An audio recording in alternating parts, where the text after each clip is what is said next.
Bien-aimés dans le Seigneur, je vous salue dans le nom précieux de notre Seigneur Jésus-Christ de Nazareth.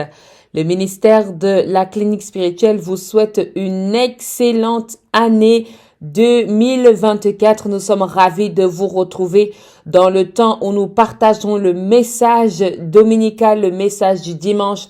Dans le ministère de la clinique spirituelle, nous sommes ravis d'être avec vous pour cette nouvelle année, dans cette nouvelle lancée.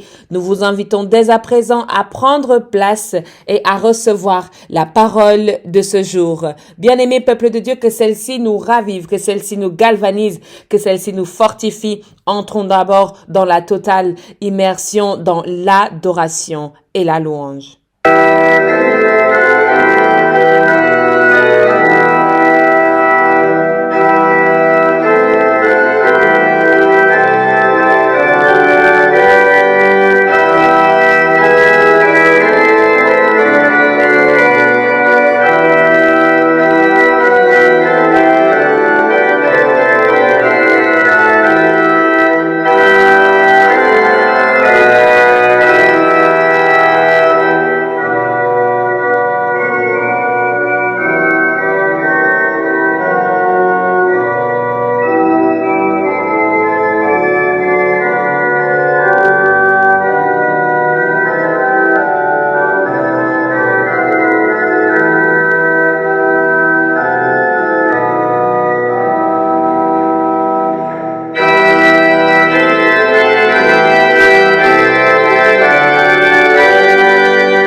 Bien-aimés dans le Seigneur, je vais nous inviter à la prière.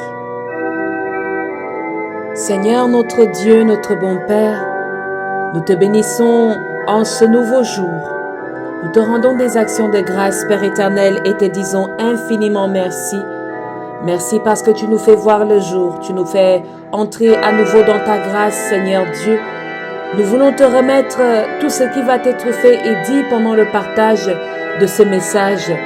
Éternel Dieu, prends possession de nous, de nos bouches qui parlent en ton nom et de nos oreilles qui reçoivent. Qu'ils reçoivent, Seigneur, ce que tu as à nous révéler dans notre vie, dans notre chemin de foi et dans notre parcours. Sois avec nous par l'Esprit Saint, nous avons prié. Amen. Bien-aimés dans le Seigneur, excellent jour de louange, d'adoration à vous. Je souhaite que chacun d'entre vous se porte bien. Nous allons ouvrir ensemble aujourd'hui la parole de Dieu dans l'évangile de Matthieu. Nous partageons ensemble l'évangile de Matthieu en son chapitre 21. Nous allons lire ensemble à partir du verset 10 jusqu'au verset 13. Matthieu, chapitre 21, du verset 10 au verset 13. Nous lisons dans la version de Louis II qui est la mienne, au nom du Père, du Fils et du Saint-Esprit. Lorsqu'il entra dans Jérusalem, toute la ville fut émue. Et l'on disait, « Qui est celui-ci » La foule répondait, « C'est Jésus, le prophète de Nazareth en Galilée. » Jésus entra dans le temple de Dieu. Il chassa tous ceux qui vendaient et qui achetaient dans le temple. Il renversa les tables des changeurs et les sièges des vendeurs de pigeons. Il leur dit, « Il est écrit, ma maison sera appelée une maison de prière. Mais vous, vous en faites une caverne de voleurs. » L'herbe sèche, la fleur se fane et tombe, mais cette parole demeure éternellement. Amen. Bien-aimé peuple de Dieu, si nous devons retenir un thème aujourd'hui que je vais nous inviter à garder, c'est celui de savoir cette parole que le Seigneur Jésus-Christ nous partage lorsqu'il nous dit « Ma maison sera appelée une maison de prière. » Ma maison sera appelée une maison de prière. Alléluia, bien-aimés dans le Seigneur. Dans le partage biblique de ce jour, nous voyons que Jésus est face à des choses dont il n'est pas d'accord, à des choses avec lesquelles il n'adhère pas. Et Jésus devient tout à coup très émotif parce que c'est un sujet qui le touche. Un sujet qui le touche et particulièrement qui l'irrite. Lorsque Jésus vient chasser du temple ses vendeurs et ses acheteurs. Il leur dit en les chassant, « Ma maison sera appelée maison de prière. » Alléluia. L'on reconnaît Jésus lorsqu'il arrive. On reconnaît son autorité lorsqu'il arrive. Lorsqu'il parle, on reconnaît que c'est une parole, ici il est écrit prophète, c'est une parole d'une autorité spirituelle qui parle. Bien-aimés dans le Seigneur, premièrement, il est difficile pour quelqu'un qui n'a pas cette posture-là d'avoir une parole qui impacte.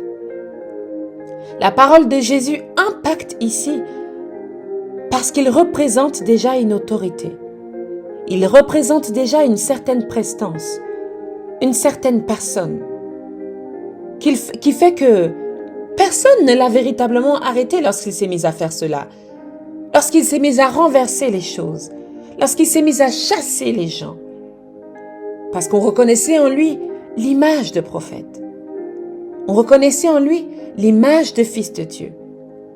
Quelque part, on a reconnu en lui qu'il avait le droit de se fâcher, car c'était la maison de son père. Je veux donc nous entretenir aujourd'hui sur autre chose. Mais ceci nous permettait de comprendre que pour pouvoir agir avec impact, parfois il nous faut nous élever en autorité, nous élever en classe ou en place pour que la voix soit entendue. Ici, l'élévation de Jésus n'était pas une question de classe sociale, mais c'était une position spirituelle qu'il gagnait, une autorité spirituelle qui grandissait chaque jour en lui, de par son ministère. Alléluia. Je veux nous entretenir, bien-aimés dans le Seigneur, sur le verset 13. Il leur dit, Jésus leur dit, il est écrit, « Ma maison sera appelée une maison de prière. » De quelle maison Jésus parle-t-il? Jésus parle de ce temple dans lequel il a retrouvé toutes ces personnes faisant du commerce. Mais je veux nous parler aussi d'une autre maison que Jésus aimerait qu'elle se transforme en maison de prière. Ma maison sera une maison de prière. C'est l'église dans laquelle tu vas chaque dimanche. Mais je veux te parler sur quelque chose de plus que cette maison peut être dans ta vie. Cette maison peut être ta famille. Ta famille, avec ton mari, ta femme, tes enfants. Cette maison que vous avez, cette famille que vous avez. Bien-aimés dans le Seigneur, pourquoi comparer cela à une famille? Lorsque un enfant a quitté sa maison, a quitté sa famille pendant des années pour aller dans des aventures ou quelconque voyage, lorsque celui-ci rentre, on lui dit « Bienvenue à la maison ». On ne lui dit pas « Bienvenue dans ta famille », on lui dit « Bienvenue à la maison ». À la maison qui signifie ici « chez les tiens ». Alors j'aimerais tout d'abord nous parler de cette maison, de cette famille que nous pouvons transformer en maison de prière. que Jésus aimerait que nous transformions en maison de prière. Alléluia.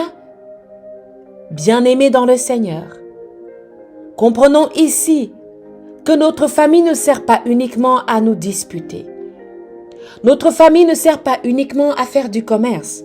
Beaucoup savent utiliser leur famille quand il faut lancer un business, quand il faut lancer un commerce. Mais peu d'entre nous savons utiliser nos familles pour en faire une maison de prière. On a parfois l'impression que l'on impose cela aux familles. Bien sûr, il est également écrit que l'on aura pour ennemis les gens de sa propre maison. Bien sûr, bien-aimés dans le Seigneur. Mais cette maison peut aussi être votre maison de prière. À partir de toi et ton époux, à partir de toi et ton épouse, vous êtes déjà une maison de prière. En y invitant vos enfants, vous êtes déjà une maison de prière.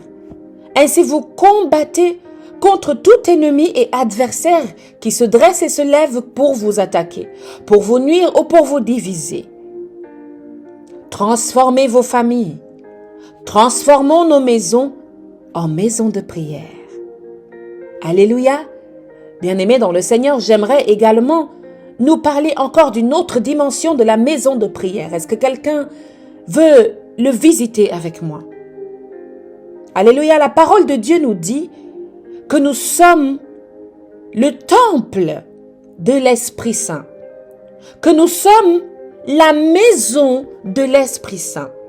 Bien sûr, lorsque Jésus vient chasser tous ces vendeurs, tous ces commerçants dans le temple de Dieu, c'est comme l'Esprit Saint qui vient chasser dans notre corps toute impureté, tout commerce, tout trafic que nous avons l'habitude de faire et toute chose que nous avons l'habitude de déposer dans notre corps.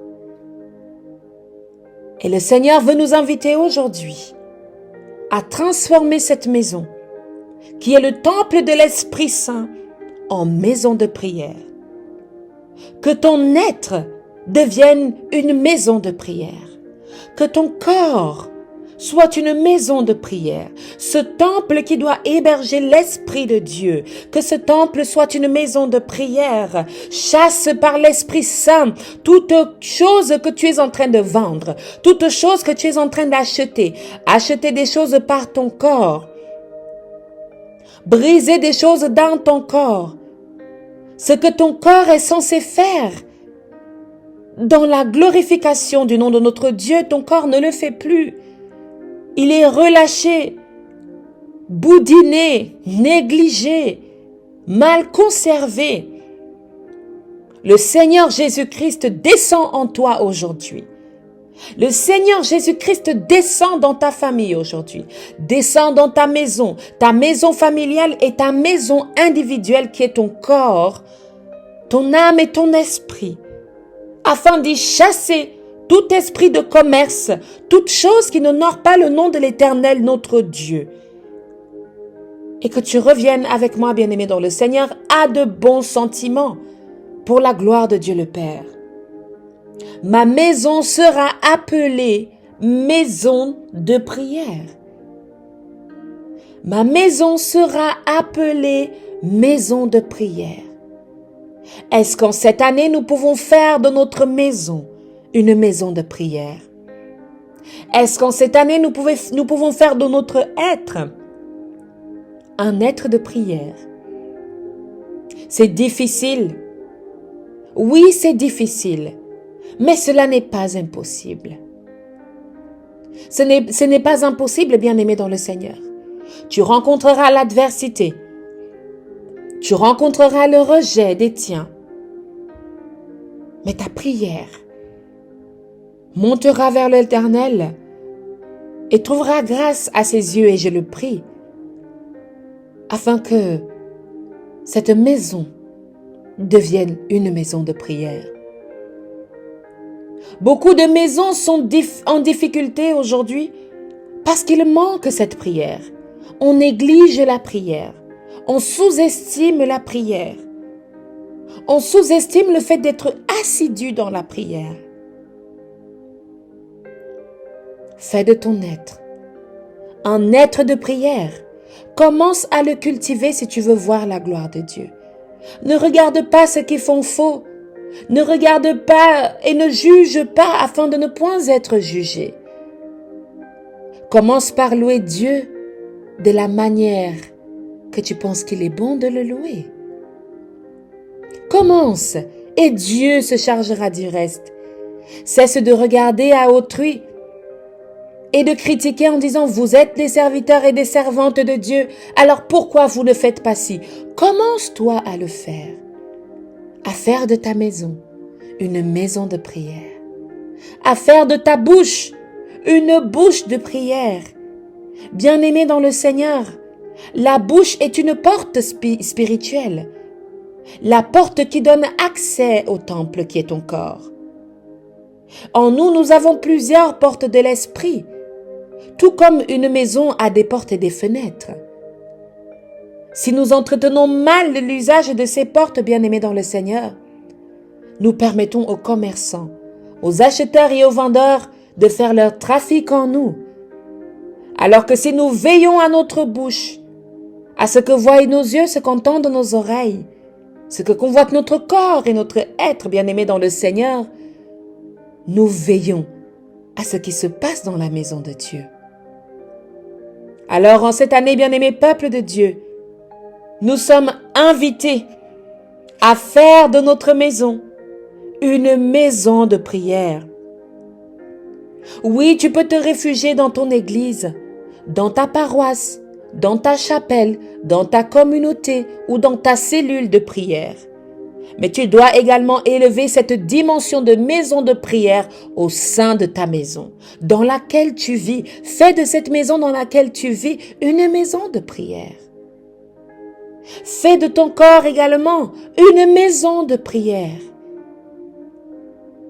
Alléluia. Que cette parole, bien-aimée dans le Seigneur, habite en toi. Nous prions.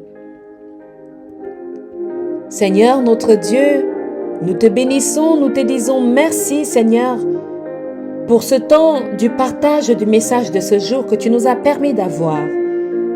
Éternel Dieu, que cette parole germe dans le cœur de chacun de tes enfants. Que ce qui a été dit, Seigneur, de manière à plaire dans ton cœur, que tu le bénisses en Jésus-Christ. Que ce qui n'a pas été dit, Père éternel, que tu aurais souhaité qu'il soit dit. Que ce qui a été mal dit, Seigneur, que ta grâce pardonne. Fortifie-nous dans ton amour éternel, Dieu. Et qu'en cette année, Seigneur, nous commencions à cheminer et à faire de nos vies des maisons de prière. Sois avec nous, Père, et nous de même avec toi, dans le nom de notre Seigneur et Sauveur. Dans le nom de Dieu le Père, Dieu le Fils et le Saint-Esprit, que nous t'avons prié. Amen, amen, amen. Bien-aimés, nous vous souhaitons une excellente semaine. Passez une excellente journée dans la grâce et la lumière du Seigneur. Que celle-ci vous accompagne, vous illumine et vous montre toujours la voie que le Seigneur souhaite que nous suivions. Amen. Au revoir.